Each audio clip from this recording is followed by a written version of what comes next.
ஃபின்லாண்டில் இந்த ஸ்னோஸ் எல்லாம் எப்படி கிளியர் பண்ணுவாங்கன்னு பார்க்கலாமா? இந்த மாதிரி தான் ரோட்டில் இருக்க ஸ்னோஸ் எல்லாம் இந்த ஜேசிபி வந்து தள்ளிட்டு போயிட்டு ஒரு ஓரத்தில் குமிச்சு வச்சுருவாங்க.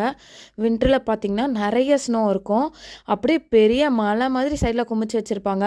ஸ்னோ வந்து ஒரு 2 ஹவர்ஸ்லேயே மேக்ஸிமம் மோஸ்ட்டாக வந்து அட்லீஸ்ட் நடக்கிற வழியாச்சும் கிளியர் பண்ணி விட்டுருவாங்க. இந்த மாதிரி ஜேசிபிஸ் வின்டர்ஸில் வந்து சுற்றிக்கிட்டே தான் இருக்கும், ரவுண்ட்ஸ்லேயே தான் இருப்பாங்க.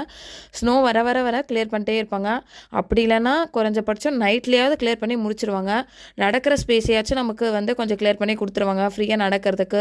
எதனா ஸ்னோவில் நடந்தோன்னா ஷூலெலாம் ஸ்னோ போகும், அது வந்து ரொம்ப டிஸ்டர்பன்ஸாக இருக்கும். அதனால் வின்டரில் வந்து இந்த மாதிரி ஸ்னோ டைமில் ரோட்லலாம் வந்து குட்டி குட்டி கல்லெல்லாம் போட்டு வச்சுருப்பாங்க. இப்போ தான் வின்ட்ரு முடிஞ்சு அந்த கல்லெல்லாம் கிளியர் பண்ணி ரோட்டெல்லாம் கிளியர் பண்ணி வச்சுருந்தாங்க. இப்போ ஸ்ப்ரிங் வரதுனால, சம்மர் வர போகிறதுனால இது என்னவோ கேட்கும், மறுபடியும் ஸ்னோ வந்து தள்ளிட்டு இருக்கு. யாருமே எதிர்பார்க்கல, மீண்டுமான்ற மாதிரி இருக்குது. இந்த சீசனில் ஸ்னோ வரது நிஜமாகவே ரொம்ப கடுப்பாக இருக்குது.